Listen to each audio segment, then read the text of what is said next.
നമ്മുടെ റെയിൽവേയിലേക്ക് മുൻപൊരു recruitment junior engineer പോസ്റ്റിൽ ഉൾപ്പെടെ വിളിച്ച കാര്യം നമ്മൾ അപ്ഡേറ്റ് ചെയ്തിട്ടുണ്ടായിരുന്നു. അതിന് അപേക്ഷിക്കേണ്ട ലാസ്റ്റ് ഡേറ്റ് ഓൾമോസ്റ്റ് ആയിട്ടുണ്ട്. ഈ ഒരു വീഡിയോ ഭാഗത്തിലൂടെ നമ്മൾ പറയാൻ പോകുന്നത് അതിന് അപേക്ഷിക്കേണ്ട ആവശ്യമായിട്ടുള്ള ഏജ് ലിമിറ്റ്, യോഗ്യത, ലാസ്റ്റ് ഡേറ്റ് തുടങ്ങിയ എല്ലാ കാര്യങ്ങളുമായിരിക്കും. അപേക്ഷിക്കാൻ നിങ്ങൾക്ക് ഇത് മതിയാകും. പക്ഷേ കൂടുതൽ ഡീറ്റെയിൽസ് അറിയണമെന്നുണ്ടെങ്കിൽ ഇതിന്റെ എക്സാം പാറ്റേൺ, നെഗറ്റീവ് മാർക്കിംഗ്, ബാക്കിയുള്ള കുറച്ച് കാര്യങ്ങൾ നോട്ടിഫിക്കേഷനിൽ പ്രധാനമായിട്ട് പറയുന്നതൊക്കെ അറിയണമെന്നുണ്ടെങ്കിൽ മുൻപ് ചെയ്ത വീഡിയോ കണ്ടാൽ മതി. പിന്നെ നോട്ടിഫിക്കേഷൻ താഴെ കൊടുത്തിട്ടുണ്ട്. അപ്പോൾ ലാസ്റ്റ് ഡേറ്റ് ആയതുകൊണ്ട് നിങ്ങൾക്ക് അപേക്ഷിക്കാൻ ആവശ്യമായിട്ടുള്ള ഇൻഫർമേഷൻ വളരെ പെട്ടെന്ന് നിങ്ങളിലേക്ക് എത്തിക്കുക. അതാണ് ഈ വീഡിയോയുടെ ലക്ഷ്യം. അതുകൊണ്ട് തന്നെ ഈ വീഡിയോ നിങ്ങൾ മാക്സിമം ഈ പറയാൻ പോകുന്ന യോഗ്യതയുള്ളവരിലേക്ക് ഷെയർ ചെയ്യാൻ മറക്കണ്ട. വന്നിട്ടുള്ള റിക്രൂട്ട്മെന്റ് നോട്ടിഫിക്കേഷന്റെ കംപ്ലീറ്റ് ഡീറ്റെയിൽസ് വളരെ പെട്ടെന്ന് നമുക്ക് നോക്കാം. അപ്പോൾ ഗവൺമെന്റ് ഓഫ് ഇന്ത്യ, നമ്മുടെ മിനിസ്ട്രി ഓഫ് ദി ഡിഫൻസിന്റെ അണ്ടറിൽ വരുന്ന റെയിൽവേ റിക്രൂട്ട്മെന്റ് ബോർഡ് മുൻപ് ഒരു റിക്രൂട്ട്മെന്റ് വിളിച്ചിട്ടുണ്ടായിരുന്നു. Serial number 03/2024. നമ്മൾ തുടക്കത്തിൽ പറഞ്ഞ കാര്യങ്ങൾ പോലെ തന്നെ ജൂനിയർ എഞ്ചിനീയർ ഉൾപ്പെടെ വിവിധ പോസ്റ്റിലേക്കായിരുന്നു അപേക്ഷകൾ വിളിച്ചിട്ടുണ്ടായിരുന്നത്. മുൻപ് ഇതിന്റെ വീഡിയോ നമ്മൾ ഡീറ്റെയിൽ ആയിട്ട് ചെയ്തതാണ്. ഈ ഒരു വീഡിയോ ഭാഗത്തിൽ നമ്മൾ തുടക്കം പറഞ്ഞതുപോലെ തന്നെ വളരെ ഇമ്പോർട്ടന്റ് ആയിട്ട് അപേക്ഷിക്കാനുള്ള കാര്യം, ഏജ് ലിമിറ്റ് തുടങ്ങിയ കാര്യങ്ങൾ മാത്രമേ നമ്മൾ നോക്കുന്നുള്ളൂ. പിന്നെ നിങ്ങൾക്ക് അപേക്ഷിക്കാൻ അത്യാവശ്യമായിട്ടുള്ള കാര്യങ്ങളും ഇതിലൂടെ ഷെയർ ചെയ്യും. നിങ്ങൾക്ക് അത് മതി അപേക്ഷിക്കാനായിട്ട്. പക്ഷെ കൂടുതൽ വിവരങ്ങൾ, എക്സാം പാറ്റേൺ, ബാക്കിയുള്ള കാര്യങ്ങൾ, ഇങ്ങനെ ഒരുപാട് കാര്യങ്ങൾ മുൻപ് ചെയ്ത വീഡിയോയിൽ പറയുന്നുണ്ട്. അതൊന്ന് കണ്ടാൽ മതി ആവശ്യമുണ്ടെങ്കിൽ. അല്ലെങ്കിൽ ഈ നോട്ടിഫിക്കേഷൻ താഴെ കൊടുത്തിട്ടുണ്ട്, അത് റീഡ് ചെയ്ത് മനസ്സിലാക്കണം എന്നുണ്ടെങ്കിൽ അതും നിങ്ങൾക്ക് ചെയ്യാവുന്നതാണ്. അപ്പോൾ ഇതിന്റെ ഡീറ്റെയിൽസിലേക്ക് നമുക്ക് കിടക്കാം. ഇത് അപേക്ഷ തുടങ്ങിയത് 30/7/2024 ലാസ്റ്റ് ഡേറ്റ് നോക്കുകയാണെങ്കിൽ 29/8/2024. ലാസ്റ്റ് ഡേറ്റ് ഓൾമോസ്റ്റ് ആയെന്ന് തന്നെ പറയാം. അപ്പോൾ വളരെ പെട്ടെന്ന് നിങ്ങൾ അപേക്ഷ സമർപ്പിക്കുക. വളരെ പെട്ടെന്ന് തന്നെ യോഗ്യതയുള്ളവർ അപ്ലൈ ചെയ്യുക. അതുപോലെ തന്നെ നിങ്ങൾക്ക് എന്തെങ്കിലും തെറ്റുകൾ അപേക്ഷിക്കുമ്പോൾ വരുത്തി കഴിഞ്ഞാൽ അപേക്ഷിക്കുമ്പോൾ തെറ്റ് വരുത്താതിരിക്കുക. ഇനി അപേക്ഷിക്കുന്നവർ എന്തെങ്കിലും തെറ്റ് വരുത്തിയിട്ടുണ്ടെങ്കിൽ അത് കറക്റ്റ് ചെയ്യാനായിട്ട് മോഡിഫിക്കേഷൻ വിൻഡോ നിങ്ങൾക്ക് ഓപ്പൺ ആക്കി തരുന്ന ഡേറ്റ് ഇവിടെ കാണാൻ സാധിക്കും. 30/8/2024 മുതൽ 8/9/2024 വരെ നിങ്ങൾക്ക് വിൻഡോ ഫോർ കറപ്ഷൻ RRBന്റെ സൈറ്റിൽ ഓപ്പൺ ആയിരിക്കുമെന്ന് ശ്രദ്ധിച്ചിരിക്കുക. പിന്നെ വന്നിട്ടുള്ള പോസ്റ്റിന്റെ ഡീറ്റെയിൽസ് നിങ്ങൾക്ക് കാണാൻ സാധിക്കും. കെമിക്കൽ സൂപ്പർവൈസർ, അതുപോലെ research and metrological supervisor, research പോസ്റ്റുകളിലേക്ക്. അത് RRB ഗോർഖപൂർ ഒള്ളിയാണ്. 17 ഒഴിവാണ് വർക്കുള്ളത്. എനിവേ, എല്ലാവരും കാത്തിരുന്ന നമ്മുടെ ജൂനിയർ എഞ്ചിനീയർ ഉൾപ്പെടെയുള്ള വേക്കൻസി ഇവിടെ നിങ്ങൾക്ക് കാണാൻ സാധിക്കും. ജൂനിയർ എഞ്ചിനീയർ, അതുപോലെ depot material superintendent post and chemical metallurgical assistant, ഈ പോസ്റ്റുകൾക്കെല്ലാം അപ്ലൈ ചെയ്യാനായിട്ടുള്ള ഡീറ്റെയിൽസ് നോക്കുകയാണെങ്കിൽ ലെവൽ 6 ആണ് അതിന്റെ പേ സ്കെയിൽ. 35,400 രൂപ തുടക്ക ശമ്പളം ഉണ്ടെങ്കിലും നിങ്ങളുടെ കയ്യിലേക്ക് വരുമ്പോൾ നിങ്ങൾ റെയിൽവേ എംപ്ലോയി ആണ്, സെൻട്രൽ ഗവൺമെന്റിന്റെ എംപ്ലോയി ആണ്. ഒരുപാട് അലവൻസ് ഒക്കെ ചേർത്തിട്ടാണ് നിങ്ങൾക്ക് ശമ്പളം കയ്യിൽ ലഭിക്കുക. അപ്പോൾ ഒരുപാട് ശമ്പളം, അതായത് ഒരുപാട് ആനുകൂല്യങ്ങളൊക്കെ കൂട്ടി വരുമ്പോൾ ഇത് നിങ്ങളുടെ സാലറി ആയിരിക്കില്ല, ഇതിലും കൂടുതൽ ലഭിക്കുമെന്ന് ശ്രദ്ധിക്കുക. 18 to 36 വയസ്സ് വരെ ആയിരിക്കും നിങ്ങൾക്ക് അപേക്ഷിക്കാൻ സാധിക്കുക. SC STക്കും ബാക്കി OBCക്കെല്ലാം ഏജിൽ റിലാക്സേഷൻ ഉണ്ട്. ഈ പോസ്റ്റിലേക്ക് 7,934 ഒഴിവാണ് വന്നിട്ടുള്ളത്. ടോട്ടൽ ഒഴിവ് ഈ നോട്ടിഫിക്കേഷനിൽ പറഞ്ഞിട്ടുള്ളത് 7,951, 51ഓളം ഒഴിവുകൾ റിപ്പോർട്ട് ചെയ്തിട്ടുണ്ട്. സോ ഇതിന്റെ ഏജ് ലിമിറ്റിന്റെ ക്രൈറ്റീരിയ നോക്കുകയാണെങ്കിൽ ബാക്കിയുള്ള ഒരുപാട് കാര്യങ്ങളുണ്ട്. നെഗറ്റീവ് മാർക്കിംഗ് കാര്യങ്ങൾ, ഇതൊക്കെ ഇവിടെ പറയുന്നുണ്ട്. അതൊക്കെ നമ്മൾ മുൻപ് ചെയ്ത വീഡിയോയിൽ പറഞ്ഞതാണ്. പിന്നെ ഇതിന്റെ മെഡിക്കൽ സ്റ്റാൻസിന്റെ കാര്യങ്ങളാണ് ഇവിടെ പറയുന്നത്. അത് നിങ്ങൾക്ക് അപേക്ഷിക്കുന്ന സമയത്ത് നിങ്ങൾക്ക് ജസ്റ്റ് ഇവിടെ ഒന്ന് ചെക്ക് ചെയ്യാം. നോട്ടിഫിക്കേഷൻ ഇവിടെ കൊടുത്തിട്ടുണ്ട്. മുൻപേയുള്ള വീഡിയോയിൽ പറഞ്ഞതാണ്. ഐസൈറ്റ് ഒക്കെയാണ് പറയുന്നത്. ഐസൈറ്റ് പെർഫെക്റ്റ് ആയിരിക്കണം, ആ കാര്യങ്ങളൊക്കെയാണ് പറയുന്നത്. പിന്നെ ഏജ് ലിമിറ്റിന്റെ കാര്യം നമ്മളിപ്പോൾ പറഞ്ഞു, 18 to 36 വയസ്സ് വരെയാണ് അപേക്ഷിക്കാൻ സാധിക്കാന്ന്.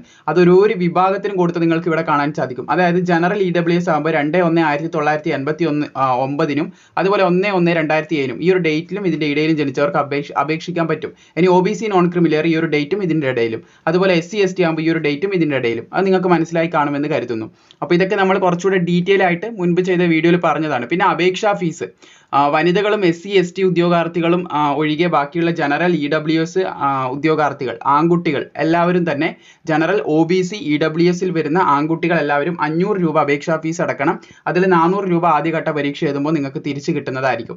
അതുപോലെ തന്നെ നിങ്ങൾ SC ST ex serviceman, female, transgender ഈ ഒരു വിഭാഗത്തിൽ പെടുന്ന, ഇവിടെ പറയുന്ന എക്കണോമിക്കലി വീക്കർ ആയിട്ടുള്ള ഈ ഒരു സെക്ഷനിൽ പെടുന്ന ഈ ഒരു കോളത്തിൽ വരുന്ന ഉദ്യോഗാർത്ഥികളാണ് നിങ്ങളെങ്കിൽ 250 രൂപ നിങ്ങൾ ഫീസ് അടച്ചാൽ മതി. ആ 250 രൂപയും നിങ്ങൾക്ക് പരീക്ഷയുടെ ആദ്യഘട്ടം എഴുതുമ്പോൾ നിങ്ങൾക്ക് തിരിച്ചു കയറുന്നതായിരിക്കും എന്ന് ശ്രദ്ധിച്ചിരിക്കുക. നിങ്ങളുടെ ബാങ്ക് അക്കൗണ്ടിന്റെ ഡീറ്റെയിൽസ് അപേക്ഷിക്കുമ്പോൾ കൊടുക്കണം. നിങ്ങൾ RPFനൊക്കെ അപേക്ഷിച്ചിട്ടുണ്ടാവും. അപ്പോൾ അതിന്റെ ഡാറ്റ അവിടെ തന്നെ ഉണ്ടാവും. അപ്പോൾ ആ ബാങ്ക് അക്കൗണ്ടിലേക്ക് തിരിച്ചു കയറുന്നതായിരിക്കും എന്ന് ശ്രദ്ധിച്ചിരിക്കുക. സിമ്പിൾ ആണ് അപേക്ഷിക്കാനായിട്ട്. താഴെ ഡിസ്ക്രിപ്ഷനിൽ ലിങ്ക് കൊടുത്തിട്ടുണ്ട്, അതിൽ ലോഗിൻ ചെയ്താൽ മതി. അതായത് നിങ്ങൾ മുമ്പ് റെയിൽവേയിലേക്ക് അപേക്ഷിച്ചിട്ടുണ്ടാവും. അപ്പോൾ അതിലേക്ക് ലോഗിൻ ചെയ്ത് റെയിൽവേന്റെ വെബ്സൈറ്റിൽ ലോഗിൻ ചെയ്ത് കയറിയാൽ മതി. എന്നിട്ട് നിങ്ങൾക്ക് വളരെ പെട്ടെന്ന് തന്നെ അപ്ലൈ ചെയ്യാൻ പറ്റുന്നതായിരിക്കും, യോഗ്യത ഉണ്ടെങ്കിൽ. ഇനിയിപ്പോൾ നമ്മൾ ക്വാളിഫിക്കേഷൻ പറയും, ആ ഒരു ക്വാളിഫിക്കേഷൻ ഉണ്ട്, നിങ്ങൾക്ക് ലോഗിൻ ചെയ്ത് കയറി അപ്ലൈ ചെയ്യാൻ കൂടി പറ്റുന്നതായിരിക്കുമെന്ന് ശ്രദ്ധിച്ചിരിക്കുക.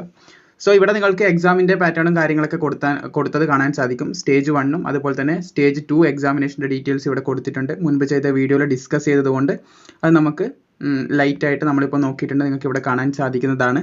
ഡീറ്റെയിൽ ആയിട്ട് അറിയണമെന്നുണ്ടെങ്കിൽ താഴെ ഡിസ്ക്രിപ്ഷനിലും കമന്റ് ബോക്സിലും മുൻപ് ചെയ്ത വീഡിയോ ലിങ്ക് കൊടുത്തിട്ടുണ്ട്.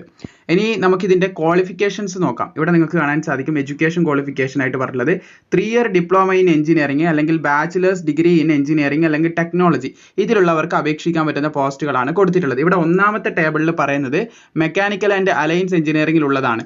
അപ്പോൾ ഇവിടെ നിങ്ങൾക്ക് കാണാൻ പറ്റും, നിങ്ങൾ പഠിച്ച സ്ട്രീം നിങ്ങൾക്ക് മനസ്സിലാവും. അപ്പോൾ 3 വർഷത്തെ ഡിപ്ലോമ, ഈ ഏതെങ്കിലും ഒരു സ്ട്രീമിൽ നിങ്ങൾ 3 വർഷത്തെ ഡിപ്ലോമ പഠിച്ചിട്ടുണ്ടാവണം, അല്ലെങ്കിൽ ബാച്ചിലർ ഡിഗ്രി ഇൻ എഞ്ചിനീയറിംഗിൽ ഉണ്ടെങ്കിലോ ടെക്നോളജിയിൽ ഉണ്ടെങ്കിലോ ഈ ഏതെങ്കിലും ഒരു സ്ട്രീമിൽ നിങ്ങൾക്കുണ്ടെങ്കിൽ അപ്ലൈ ചെയ്യാൻ പറ്റും. പിന്നെ രണ്ടാമതായിട്ട് വരുന്ന കോളം നിങ്ങൾക്ക് കാണാൻ സാധിക്കും. അവിടെ വരുന്നത് എന്ന് പറയുന്നത് ഇലക്ട്രിക്കൽ അലയൻസ് ആണ്, ഇലക്ട്രിക്കലായിട്ട് ബന്ധപ്പെട്ട ഫീൽഡാണ്. ഇതിൽ ഏതെങ്കിലും നിങ്ങൾ പഠിച്ചിട്ടുണ്ടെങ്കിൽ അപ്ലൈ ചെയ്യാം. ഇനി മൂന്നാമതായിട്ട് വരുന്നത് നിങ്ങൾക്ക് കാണാൻ സാധിക്കും ഇലക്ട്രോണിക്സുമായിട്ട് ബന്ധപ്പെട്ട സ്ട്രീമാണ്. ഇതിൽ ഏതെങ്കിലും ഒന്നിൽ നിങ്ങൾ 3 വർഷത്തെ ഡിപ്ലോമയോ അല്ലെങ്കിൽ നിങ്ങളുടെ ഗ്രാജുവേഷനോ കംപ്ലീറ്റ് ചെയ്തിട്ടുണ്ട് അപ്ലൈ ചെയ്യാം. പിന്നെ ഇവിടെ നാലാമത്തെ കോളം സിവിൽ എഞ്ചിനീയറിംഗ്, അതുമായിട്ട് ബന്ധപ്പെട്ടിട്ടുള്ള ഇതിൽ ഏതെങ്കിലും ഒന്ന് മതി. BSc ഇൻ സിവിൽ എഞ്ചിനീയറിംഗ് 3 വർഷത്തെ ഡ്യൂറേഷനിലൊക്കെ ഉള്ളവർക്ക് അപ്ലൈ ചെയ്യാമെന്ന് പറയുന്നുണ്ട്. അതുപോലെ തന്നെ അടുത്ത ക്വാളിഫിക്കേഷൻ നിങ്ങൾക്ക് കാണാൻ സാധിക്കുന്നതാണ് BSc കെമിസ്ട്രി ആൻഡ് ഫിസിക്സ്, അതിൽ പഠിച്ചവർക്ക് അപ്ലൈ ചെയ്യാൻ പറ്റുന്ന CMA ആ ഒരു വിഭാഗത്തിലേക്കുള്ളത് നിങ്ങൾക്ക് കാണാൻ സാധിക്കും. ഗ്രൂപ്പാണ്, എക്സാം ഗ്രൂപ്പ് പറയുന്നത് കാണാൻ സാധിക്കുന്നതാണ്. ഇവിടെ ക്വാളിഫിക്കേഷൻ പറഞ്ഞിട്ടുണ്ട്. അപ്പം BSc കെമിസ്ട്രി ആൻഡ് ഫിസിക്സിൽ ഉള്ളവർക്ക് അപ്ലൈ ചെയ്യാൻ പറ്റുന്ന പോസ്റ്റ് ഇവിടെ ഉണ്ട്. അതുപോലെ തന്നെ അടുത്ത നിങ്ങൾക്ക് കാണാൻ സാധിക്കും ക്വാളിഫിക്കേഷൻ എന്ന് പറഞ്ഞിട്ട് degree or its equivalent in chemical technology from a recognise university എന്നൊക്കെ ഉള്ളവർക്ക് അപ്ലൈ ചെയ്യാൻ പറ്റുന്ന പോസ്റ്റുകൾ ഇവിടെ പറയുന്നുണ്ട്. അത് കെമിക്കൽ ആൻഡ് മെട്രോളജിക്കൽ സൂപ്പർവൈസർ പോസ്റ്റിന്റെ ഡീറ്റെയിൽസ് ആണ്. അതായത് ആ ഒരു എക്സാം ഗ്രൂപ്പിന് വേണ്ടിയിട്ടുള്ള ക്വാളിഫിക്കേഷൻ ആണ് ഇവിടെ പറയുന്നത്. അല്ലാത്ത പക്ഷം നിങ്ങൾക്ക് degree or its equivalent in metallurgical engineering from recognise university അതുണ്ടെങ്കിൽ നിങ്ങൾക്ക് അപ്ലൈ ചെയ്യാൻ പറ്റും. അപ്പോൾ അതൊന്ന് ശ്രദ്ധിച്ചിരിക്കുക.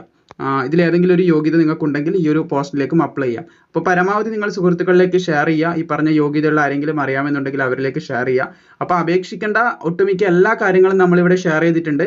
അപ്ലൈ ചെയ്യേണ്ട ലിങ്ക് താഴെ ഡിസ്ക്രിപ്ഷനിൽ കൊടുത്തിട്ടുണ്ട്. ഏജ് ലിമിറ്റ് പറഞ്ഞു, ക്വാളിഫിക്കേഷൻ പറഞ്ഞു, അങ്ങനെ എല്ലാ ഡീറ്റെയിൽസും പറഞ്ഞിട്ടുണ്ട്. ഇനി എന്തെങ്കിലും സംശയങ്ങൾ ഉണ്ടെങ്കിൽ മുൻപ് ചെയ്ത വീഡിയോ കണ്ടാൽ മതി. വളരെ ലെങ്ത് ആയിട്ട് ചെയ്തിട്ടുള്ള വീഡിയോ, അതായത് അതിൽ എല്ലാ കാര്യങ്ങളും നമ്മൾ അടങ്ങിയിട്ടാണ് ചെയ്തിട്ടുള്ളത്. മാത്രമല്ല നോട്ടിഫിക്കേഷൻ താഴെ കൊടുത്തിട്ടുണ്ട്, അതും നിങ്ങൾക്ക് ചെക്ക് ചെയ്യാൻ സാധിക്കുന്നതാണ്. അപ്പോൾ വീഡിയോ ഇഷ്ടപ്പെട്ട ലൈക്ക് ചെയ്യുക, മാക്സിമം സുഹൃത്തുക്കളിലേക്ക് ഇത് ഷെയർ ചെയ്യാനും മറക്കേണ്ട.